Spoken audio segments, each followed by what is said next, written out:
ಅಸುರ ಶಕ್ತಿಯುಳ್ಳ ಕಾಟೇರಿ, ರಕ್ತ ಕಾಟೇರಿ. ನಾನು ಹೆಜ್ಜೆ ಇಟ್ಟರೆ ಈ ಭೂಮಂಡಲವೇ ಗಡಗಡ ಅಂತ ನಡಗತ್ತೆ.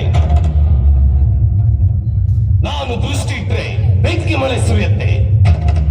ದೇವಿ, ನೀನ್ ನನ್ನ ಬೆಂಕಿ ಹಚ್ಚಿ ಸುಟ್ರೆ ಆ ಬೂದಿ ಬಿದ್ದ ಜಾಗದಿಂದ ನಾನು ಮತ್ತೆ ಅವತಾರ ಎತ್ತು ಬರ್ತೀನಿ.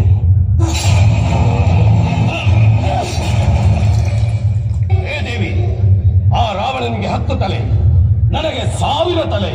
ನೀನು ಕತ್ತರಿಸ್ತಾ ಇದ್ರೆ ಮತ್ತೆ ಮತ್ತೆ ತಲೆಗಳು ಬರ್ತಾನೆ ಇರುತ್ತೆ. ನಿನ್ನಿಂದ ನಾನು ಏನು ಮಾಡಕ್ಕಾಗಲ್ಲ.